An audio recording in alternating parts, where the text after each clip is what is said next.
ലാലേട്ട നിങ്ങളടുത്ത് കുറച്ച് ഇഷ്ടമുള്ളത് കൊണ്ട്, കുറച്ചൊക്കെ പണ്ടൊക്കെ നല്ല നല്ല സിനിമകൾ ചെയ്തിട്ടുള്ള ഒരാളെന്ന നിലയിൽ ഒരു ഇഷ്ടമുള്ളത് കൊണ്ട് പറയുകയാണ്. ഈ ഋഷഭ ഇതുപോലുള്ളൊരു കൂറ പടം നിങ്ങൾ ചെയ്യാൻ പാടില്ലായിരുന്നു. ഇനി അടുത്ത ഒരു മലം കൾട്ട് തന്നെയായിരിക്കും ഈ സിനിമ എന്ന് നമുക്ക് ഇതിൻ്റെ പോസ്റ്റർ കാണുമ്പോൾ തന്നെ അറിയാം. നമുക്ക് ഈ മരക്കാർ അറബിക്കടലിൻ്റെ സിംഹം, ഈ ഒടിയൻ, ഇതുപോലുള്ള വേസ്റ്റ് സിനിമകൾ ചെയ്ത് നിങ്ങൾ സമയം കളയാതെ നിങ്ങൾ ഈ തുടരും ഇതുപോലുള്ള സിനിമകൾ തുടരും, ഒപ്പം അതുപോലെയുള്ള ക്യാരക്ടർ, അതുപോലെയൊക്കെ ഉള്ളൊരു തുടരുന്ന സിനിമ ഇറങ്ങിയിട്ടില്ല. എന്നാൽ ഈ ഒപ്പം അതുപോലുള്ളൊരു ക്യാരക്ടറാണ് നാട്ടിൻപുറത്ത് ഒരാളായിട്ടാണ് മോഹൻലാൽ തുടരുന്ന സിനിമയിൽ അഭിനയിക്കുന്നത്. നമുക്ക് അതൊക്കെ ഒന്ന് കാണാൻ നമുക്ക് കൊതിയാവുകയാണ് അതുപോലുള്ള വേഷങ്ങൾ. അല്ലാതെ ഈ കാട്ടുവാളിത്തനം കാണിച്ചുകൊണ്ട് നടക്കാതെ നിങ്ങളൊരു സൂപ്പർ സ്റ്റാറാണ്, നിങ്ങളൊരു മലയാളത്തിലെ ഒരു സൂപ്പർ സ്റ്റാറാണ്. അപ്പോൾ നിങ്ങൾ ഇങ്ങനത്തെ ഈ ഒരു വാളി വേഷം ചെയ്യാതെ നിങ്ങൾ നല്ല വേഷങ്ങൾ ചെയ്യൂ. നമ്മളെല്ലാവരും കാത്തിരിക്കുകയാണ് നിങ്ങളുടെ നല്ല വേഷങ്ങൾക്ക് വേണ്ടി. അതിന് ഈ അടുത്ത വർഷം വരെ കാത്തിരിക്കണമെങ്കിൽ അടുത്ത വർഷം വരെ കാത്തിരിക്കാം. 2025 നല്ല വേഷങ്ങൾ ചെയ്യൂ. അതിൻ്റെ ഇടയിൽ ഇതുപോലത്തെ വേസ്റ്റ് വാളി വേഷങ്ങൾ കൊണ്ടുവരരുത്, കാട്ടാളി വേഷങ്ങൾ കൊണ്ടുവരരുത്. മടുത്തു, നമുക്ക് മടുത്തു നിങ്ങളെ കാട്ടാളി വേഷം. നിങ്ങളിലോട്ട് മടങ്ങി വരണം. നിങ്ങൾ പണ്ടത്തെ നിങ്ങളായി മാറണം. നിങ്ങൾ ദൃശ്യം ബാക്കിയുള്ള അങ്ങനത്തെ നാട്ടും പ്രദേശങ്ങളിലെ സാധാരണക്കാരൻ്റെ വേഷങ്ങൾ നിങ്ങൾ ചെയ്യണം. അല്ലാതെ ഈ എങ്ങോ 2888 AD എന്നും പറഞ്ഞും കൊണ്ട് നിങ്ങൾ കാട്ടാളി വേഷങ്ങൾ വിട്ട് നിങ്ങൾ മലയാളത്തിലോട്ട് തിരിച്ചു വരണം. അതാണ് നമുക്ക് ഫാൻസുകാർക്ക് ആവശ്യം. ഞാൻ നിങ്ങളെ ഫാൻ അല്ലെന്ന് ഞാൻ പറയുന്നില്ല, ഞാൻ മമ്മൂട്ടി ഫാനാണിപ്പം. പക്ഷേ ഞാൻ പണ്ടൊരു കാലത്ത് നിങ്ങളുടെ ഫാനായിരുന്നു, നിങ്ങളുടെ സിനിമകൾ ഇഷ്ടപ്പെട്ടിരുന്ന ഒരാളായിരുന്നു. പക്ഷേ നിങ്ങളായിട്ട് തന്നെ നിങ്ങളുടെ വില കളഞ്ഞു എന്നതാണ് എനിക്ക് പറയാനുള്ളത്. ഈ കുറേ വാളി ഫാൻസുകാർ പറയുന്നത് പോലെ നിങ്ങളെ സപ്പോർട്ട് ചെയ്യുന്ന നിങ്ങളെ ഫാൻസുകാരെ നിങ്ങൾ ഒരു കോമാളികളാക്കരുത്. കാരണം അവന്മാർ നിങ്ങൾ എന്ത് ചെയ്താലും കൊള്ളാന്നേ പറയുള്ളൂ. നിങ്ങൾ നല്ല സിനിമയെ സെലക്ട് ചെയ്യണം, നല്ല സിനിമ ചെയ്യണമെന്ന ആഗ്രഹം അവന്മാർക്കില്ല.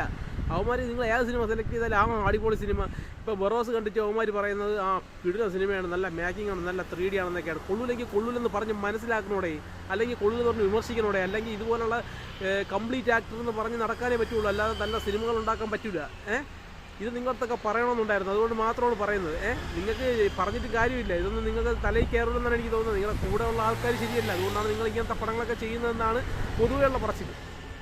പിന്നെ ഈ ഋഷഭ എന്ന് പറയുന്ന പടത്തിൻ്റെ ആ ഒരു ലുക്ക് നിങ്ങൾ കണ്ടല്ലേ, ഇങ്ങനെ കരിയൊക്കെ ഈ രണ്ട് സൈഡിലും കോമാളിയെ പോലെ വരച്ച്, ഇതൊക്കെ എന്തിനാണ് ഇതൊക്കെ ചെയ്യുന്നത്? എനിക്കറിയാൻ മേലാണ്ട്. അതൊക്കെ ചെയ്യാൻ കഴിവുള്ളവരുണ്ട്, അതൊക്കെ അവർ ചെയ്യും. നമ്മളെ കൊണ്ട് പറ്റുന്നത് ചെയ്യണം. നമ്മൾ കംപ്ലീറ്റ് ഒന്നുമല്ല. ലാലേട്ടൻ തന്നെ കഴിഞ്ഞ ഇൻ്റർവ്യൂവിൽ പറഞ്ഞു ഞാൻ കംപ്ലീറ്റ് ആക്ടറൊന്നുമല്ല, ആരും കംപ്ലീറ്റ് അല്ല, എല്ലാവരും ഇൻകംപ്ലീറ്റ് ആണെന്ന്.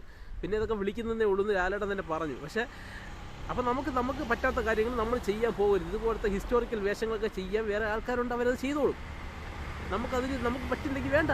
വെറുതെ എന്തിനാണത് ഇറക്കി കോമളിയാക്കുന്നത്? നിങ്ങൾ നല്ല വേഷങ്ങൾ ചെയ്ത് നിങ്ങൾ പഴയ പോലെ തുടർന്ന് വരണം. എന്നാൽ മാത്രമേ മലയാള സിനിമയ്ക്ക് നിങ്ങളെ ഉപയോഗപ്പെടുത്താൻ പറ്റുള്ളൂ. അല്ലാതെ നിങ്ങൾ ഇതുപോലുള്ള കോമാളി വേഷങ്ങൾ ചെയ്ത് നടന്ന് ഋഷഭ പോലത്തെ വൃത്തികെട്ട വേഷങ്ങൾ ചെയ്ത് നടക്കല്ല്. അത് സിനിമ ചിലപ്പോൾ നല്ല സിനിമയായിരിക്കും, പക്ഷേ നിങ്ങൾക്ക് ആ വേഷം ചേരൂല. നിങ്ങളൊരു കംപ്ലീറ്റ് അല്ല. നിങ്ങൾ തന്നെ പറഞ്ഞതുപോലെ നിങ്ങളൊരു കംപ്ലീറ്റ് ആക്ടർ അല്ല. നിങ്ങൾക്ക് ആ വേഷങ്ങൾ ചെയ്യാൻ സാധിക്കില്ല. അപ്പോൾ നിങ്ങൾക്ക് സാധിക്കുന്ന വേഷങ്ങൾ, നിങ്ങളിൽ നിന്ന് മലയാളികൾ കാത്തിരിക്കുന്ന വേഷങ്ങൾ, നിങ്ങൾ നാട്ടുമ്പുറത്തെ സാധാരണക്കാരൻ്റെ, അല്ലെങ്കിൽ സിറ്റിയിലാണെങ്കിൽ കൂടുതൽ സാധാരണക്കാരൻ്റെ വേഷങ്ങൾ നിങ്ങൾ ചെയ്യണം. അല്ലാതെ വീണ്ടും ഞാൻ പറയുന്നില്ല, ഇതുപോലത്തെ വേഷങ്ങൾ കെട്ടി നിങ്ങൾ ആറാടരുത്. നിങ്ങൾ നല്ല നല്ല വേഷങ്ങൾ ചെയ്ത് നിങ്ങൾ മലയാളികളുടെ മനസ്സിൽ ഇടം പിടിക്കേണ്ട ഒരു താരത്തിനെ ഇതുപോലെയുള്ള കോമാളി വേഷങ്ങൾ കെട്ടിക്കുന്നത് ആരാണ് എന്നാണ് ആദ്യം നോക്കേണ്ടത്. ലാലേട്ടൻ സ്വന്തമായിട്ടാണോ ഇതൊക്കെ ചെയ്യുന്നത്, അതാ കൂടെ ഉള്ളവരുടെ സപ്പോർട്ടുണ്ടോ എന്ന് എനിക്കറിയില്ല.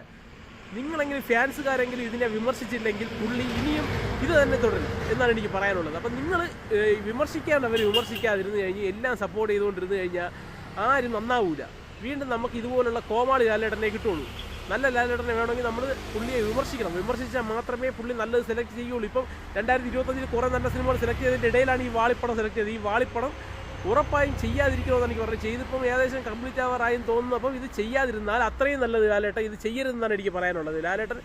ലാലേട്ടൻ്റെ ഇഷ്ടം. ഇതൊക്കെ കാണോ ഇല്ലെന്ന് പറഞ്ഞു. എൻ്റെ വീഡിയോ 10,200 പേര്